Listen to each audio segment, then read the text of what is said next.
이노텍에 대해서 발표를 할 리서치 1팀 남경석입니다. 지금부터 발표를 시작하도록 하겠습니다.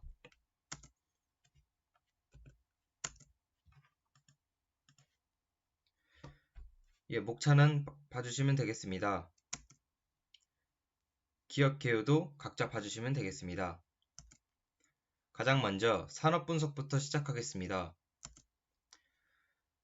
이 LG이노텍은 가볍게 소개드리자면 카메라 모듈을 만드는 기업이다 라고 정리할 수 있겠습니다. 먼저 카메라 모듈이란 렌즈를 통해서 들어오는 빛신호가 이미지 센서를 통해서 디지털 신호를 변환시키고 이 디지털 기기의 화면에 저장시켜서 최종적으로 저희가 스마트폰으로 보는 화면을 직접 이 사진을 볼 수 있게 해주는 역할을 해주는 장치입니다. 이 카메라 모듈은 자동차 산업과 스마트폰 산업에 가장 크게 들어간다고 설명드릴 수 있습니다. 먼저 스마트폰 산업부터 보겠습니다. 현재 스마트폰 출하량 그래프를 봐주시면 되겠습니다. 2012년부터 대략 2016년에서 7년도까지는 꾸준하게 매년 신규 수요가 증가하는 모습을 보여주었지만 최근에 신규 수요보다는 교체 수요에 의존하는 성숙기 시장에 진입했다라고 판단되고 있습니다. 따라서 구조적 저성장 국면을 탈피하기는 어려울 것으로 전망되며 올해는 약 13억 1천만 대 정도를 출하량 예상한다고 합니다. 그러면 판매수 성장률을 감소하였지만 그러면 핸드폰 판매의 이 매출액이 감소한 것이냐? 여기 상단에 나와 있는 그래프를 보게 되시면 2021년도 기준으로 $1,000 이상의 프리미엄 스마트폰 수요가 매우 증가한 것을 알 수 있습니다. 따라서 스마트폰의 매출과 산업 규모는 지속적으로 증가할 예정으로 보입니다. 세계 스마트폰 시장 점유율입니다.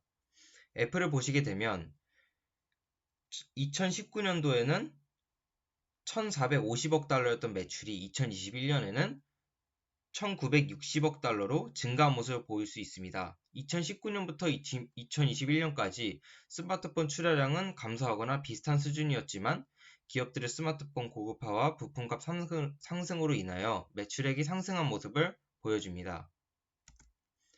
다음으로는 자동차 산업입니다. 현재 자율주행 관련된 기술에 대해서 기업들의 많은 투자와 연구가 이루어지고 있습니다. 해당 산업의 비약적인 발전이 예상되는 부분입니다. 자율주행 자동차 센서 성능 비교입니다.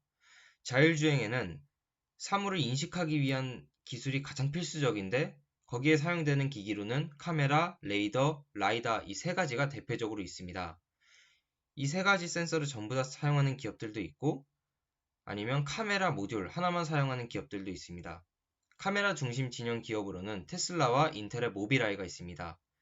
또한 카메라를 이용하면 기술 개발이 수월하고 정확성이 높아서 경쟁력이 많기 때문에 많은 기업들이 카메라로 연구하는 방향성을 채택 중이라고 합니다.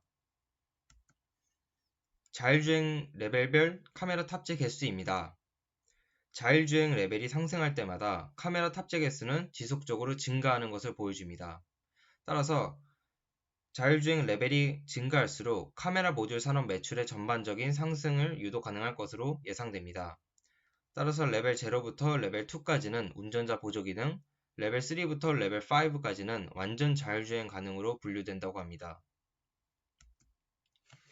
완성차 업체별 자율주행 기능 및 현황입니다. 테슬라와 GM은 이미 올해 레벨 3에 달성한 상태이며 가장 상용화가 많이 되어 있는 기업은 테슬라입니다. 또한 나머지 기업들도 보면 앞으로 2년에서 3년 내에 레벨 4 기술까지 대부분 달성할 것으로 보입니다. 다음으로 기업 분석입니다. 동사의 매출은 거의 80% 수준이 광학 솔루션으로 이루어져 있고 대략 10%씩 기판 소재와 전장 부품 그리고 나머지 기타 3%로 이루어져 있습니다. LG이노텍의 사업은 광학 솔루션, 기판 소재, 전장 부품이 있습니다. 이 광학 솔루션은 스마트폰, 태블릿 등 주로 모바일 기기에 적용되는 카메라가 사용되고 있으며 최근에는 차량용이나 사물 인터넷용 등 인접 영역으로 사업 확대 중입니다. 기판 소재는 대부분 디스플레이에 사용되는 기기들을 설계 및 생산하고 있고 최근에는 FCBGA 분야에 대한 투자를 아끼고 있지 않다고 합니다. 이 전장 부품으로는 대부분 차량용 통신 제품들이 있습니다. 먼저 광학솔루션부터 소개드리겠습니다. 광학솔루션 사업부문은 전년 동기 대비 50% 성장한 상반기 매출 6조 원을 달성했습니다. 최대 납품처로는 애플이 있으며 아이폰과 아이패드 대부분의 기기에 납품하고 있습니다. 동사의 전 세계 광학솔루션 시장 점유율은 25%에서 26% 수준으로 세계 1등의 점유율을 보여주고 있습니다. 2022년 상반기 매출 비중을 보게 되면 LG이노텍이 70%, 샤프라는 일본 기업이 30%를 차지하는 모습을 보여줍니다. 기존에는 LG이노텍이 55%, 샤프가 30%, 그리고 중국의 오필름이라는 기업이 15%를 차지하고 있었으나 미국과 중국의 이 국가 간의 갈등을 더불어 이 중국 내부에서 소수민족에 대한 차별 등 여러 가지 이슈로 인하여 현재는 완전히 퇴출된 상태라고 합니다. 그리고 그 남은 매출 비중을 LG이노텍이 가져오게 되었습니다. 다음으로 기판소재입니다. 기판소재 사업부문은 전년 동기 대비 20% 성장한 상반기 매출 약 1조 원을 달성하였습니다.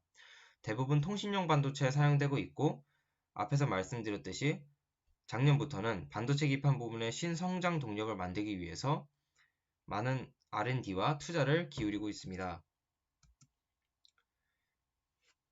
과거에는 반도체 칩과 패키지 기판을 연결하기 위해서 와이어 본딩 방식을 주로 사용했는데 이 방식은 신호 전송 속도가 상대적으로 느리고 길이가 길어서 저항이 발생하는 단점이 많았습니다. 따라서 고안된 방법이 플립칩이라는 방식입니다. 이 플립칩은 반도체 칩을 뒤집어서 패키지판에 직접 연결시키는 것입니다. 또한 이 FC BGA 같은 경우에는 이 숄더볼이라는 공 모양의 부품이 범프, 즉 기판과 맞닿아 신호를 연결하는 역할을 합니다. 따라서 와이어에 비해서 더 많은 연결고리를 마련할 수 있고 칩과 기판 간의 거리를 줄여 신호 전송 속도는 빠르면서 손실은 적어집니다. 따라서 고성능을 요구하는 인공지능이나 PC, 그리고 클라우드, 전기차 등에 활용됩니다. 이 표는 각자 봐주시면 되겠습니다. 마지막으로 전장부품입니다. 전장부품 사업부문은 전년 동기 대비 25% 성장한 상반기 매출 약 6천억을 달성했습니다. 동사의 제동 모터인 브레이크 잠김 방지 장치인 ABS는 ABS가 있고 그리고 조향 모터인 전자식 조향 장치, 그리고 모터를 주로 생산하고 있으며 그 제품군이 약 20여 종이 이른다고 합니다. 또한 동사는 2010년부터는 GM의 직류 컨버터와 전기차 충전용 통신 컨트롤러 등 주요 전기차용 부품을 꾸준히 공급하고 있고 2017년부터는 제규어 랜드로버의 직류 컨버터를 공급하면서 여러 글로벌 자동차 업체들로부터 많이 신뢰를 받고 있다고 합니다. 추가로 설명을 드리자면 동사가 생산하는 ABS 제품은 전 세계 자동차의 약 8% 수준으로 납품을 하고 있다고 합니다. 이 부분은 각자 봐주시면 되겠습니다. 다음으로 투자 포인트입니다. 저는 첫 번째 투자 포인트로 테슬라의 카메라 모듈 공급업체 선정 가능성을 꼽았습니다. 이 계약 규모는 약 1조 원이고 전장 카메라 모듈을 납품하는 것이며 공급 지역은 테슬라 미국 오스틴 공장이 될 예정입니다.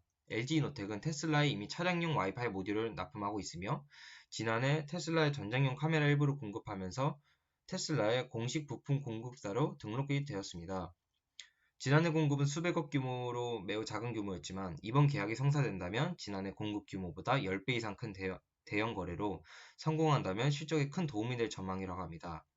며칠 전에 발표된 기사에 따르면 테슬라는 이제 완전히 카메라 모듈에만 의존하는 그런 자율주행 개발을 실행한다고 발표하였습니다. 테슬라 차량 인도량입니다. 2022년 기준으로는 약 161만 대의 인도량을 현재 출하할 것으로 예상하고 있으며 2025년까지는 약 2배 이상을 성장시키고 2030년까지는 생산량을 2천만 대 이상을 달성할 예정이라고 합니다. 따라서 테슬라의 카메라 모듈을 공급하는 업체가 만약 LG이노텍이 된다면 동사의 매출액은 테슬라 차량 인도량과 함께 동반 상승이 예상 가능합니다. 카메라 모듈 단가입니다. 자동차용 카메라 모듈의 단가는 스마트폰보다 4배에서 5배가량 높은 가격으로 납품된다고 합니다.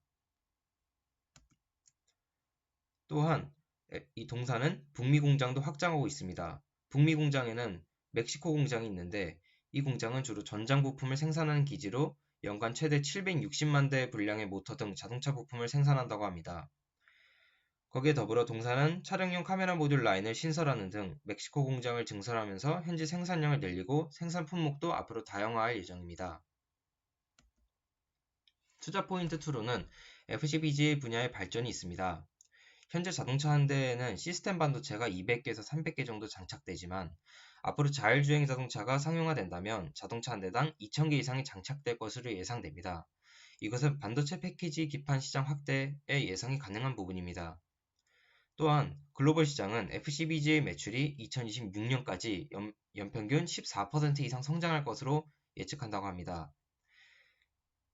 이 제품을 만들기 위해서는 까다로운 기술력을 요구하기 때문에 세계적으로 만들 수 있는 기업이 10개 내외에 불과하다고 합니다. 현재는 주로 일본과 대만의 기업들이 독점하고 있는 상태라고 합니다. 동사는 FCBGA 신설 및 설비 투자를 위해 2024년까지 4천억여 원을 투자한다고 밝힌 바 있고 신규 생산라인이 구축되는 구미사 공장 인수에는 약 3천억 정도를 투입했습니다. 투자 포인트 3으로는 애플카 공급 가능성이 있습니다. 애플이 애플카를 생산하기 시작하면 카메라 모듈 공급 업체로 신뢰와 기술력이 있는 LG이노텍을 공급사로 선정할 가능성이 높습니다. LG이노텍은 이미 테슬라와 GM 그리고 여러 글로벌 자동차 업체로부터 카메라 모듈 기술력을 인정받은 기업이며 자동차용 카메라 모듈도 일부 납품하고 있기 때문에 생산력도 갖추고 있고 앞으로 투자를 통해서 많이 늘릴 예정입니다. 애플은 2025년 출시를 목표로 탑승자들이 마주보고 않는 형태의 전기차를 개발 중인 것으로 알려졌습니다. 리스크입니다. 첫 번째 리스크로는 애플의 과도한 매출 의존이 있습니다. 애플에 대한 매출 의존도는 약 75% 수준입니다. 하지만 LG이노텍은 애플을 발판으로 성장한 지 몇 년 되지 않았으며 현재 기판 소재와 전장 부품의 우수한 기술력을 바탕으로 최근 들어서 흑자 전환에 성공하였으며 앞으로 카메라 모듈은 테슬라의 공급이 만약에 된다면 애플에 대한 의존도가 감소할 것이고 기판 소재, 전장 부품으로 성장한 매출액이 점점 애플에 대한 매출 의존도를 낮출 것으로 예상됩니다. 두 번째 리스크로는 삼성전기와의 팽팽한 경쟁이 있습니다. 삼성전기와 LG이노텍은 모두 반도체 관련 제품과 카메라 모듈을 생산하는 동종업계의 기업들입니다. 하지만 납품처를 보게 되면 삼성전기는 삼성전자, 화웨이, 테슬라가 있고 LG이노텍은 애플, 테슬라, GM이 있습니다. 하지만 테슬라가 겹치는 부분이 있지만 서로 경쟁을 치열하게 하면서 계속적으로 테슬라에 대한 카메라 모듈 주문을 받기 위하여 꾸준한 경쟁하는 모습을 보여주고 있습니다. 하지만 삼성전기는 카메라 모듈을 애플에 공급할 수 없다는 점과 결국 시장에서 양강구도의 초격차 경쟁은 결과적으로 기업의 기술력과 경쟁력을 성장시켜준다는 장점도 있기 때문에 LG이노텍은 충분히 삼성전기를 극복해낼 것으로 보입니다. 밸류에이션입니다. 매출액은 각자 봐주시면 되겠습니다. 광학솔루션입니다. 애플은 아이폰 14의 신제품 초도 물량은 약 9천만 대 정도로 예상하였습니다. 그리고 전작인 아이폰 13 대비 10% 가까이 증가할 것이라는 예측이 관측되었고 신제품 카메라 모듈 가격은 아이폰 13 대비 20% 이상 높은 것으로 결정되었습니다. 화소는 약 1200만 화소에서 4800만 화소로 증가하였습니다. 따라서 하반기 매출은 각자 표에 나오신 대로 봐주시면 되겠습니다. 다음으로는 기판 소재입니다. 기판 소재는 2020년에는 하반기에 상반기 대비 20%, 그리고 2021년은 하반기에 상반기 대비 10% 정도 성장하였습니다. 하지만 2022년에는 경기 불황으로 인하여 기판 소재 소비재들이 판매량 감소가 예상되기 때문에 상반기 매출액 대비 10%만 상승시켜 적용하였습니다. 전장 부품입니다. 2020년에는 하반기에 매출 상반기 대비 30%, 그리고 2021년에는 하반기에 상반기 대비 20% 매출이 성장한 모습을 보여주었습니다. 하지만 앞서 말씀드렸던 이 기판 소재와 마찬가지로 이 자동차 관련 부품들에 대한 수요가 증가하는 시기로 보이기는 하지만 아직 실적과 두드러지게 연결되는 부분이 보이지 않기 때문에 전년과 동일하게 상반기 대비 매출액 10% 증가로 측정하였습니다. 기타 부문은 현재 많은 매출이 되지 않거나 앞으로 성장 가능성이 적은 분야들이 원래 기타 사업에 포함되어 있었는데 그러한 사업들은 많이 LG이노텍에서 현재 없애고 있으며 어떠한 성장 동력도 따로 보이지 않고 있기 때문에 그냥 매출액을 상반기에 동일하게 적용하였습니다. 따라서 2022년 예상 매출액은 약 18조 6천억으로 예상되고 매출 원가인 87%, 판관비 5%를 제외하면 영업이익은 약 8% 수준으로 1조 5천억이 예상됩니다. 법인세를 제외하고 나면 당기순이익은 1조 1천억으로 예상됩니다. 저는 타겟 PER을 10으로 측정하였습니다. LG이노텍의 현재 PER은 7이고 삼성전기는 8 정도 수준입니다. 아까 리스크에서 말씀드렸듯이 LG이노텍의 기업 성장성과 사업 분야 다양성이 삼성전기에 비해서 더 증대되고 더 다각화되어 있기 때문에 타겟 PER을 10으로 목표하였습니다. 따라서 EPS의 타겟 PER인 10을 곱한 결과 총 예상 주가는 47만 2,890원이 예상됐고 상승 여력은 63%로 최종 투자 의견 바이를 제시합니다. 이상으로 발표를 마치겠습니다. 감사합니다.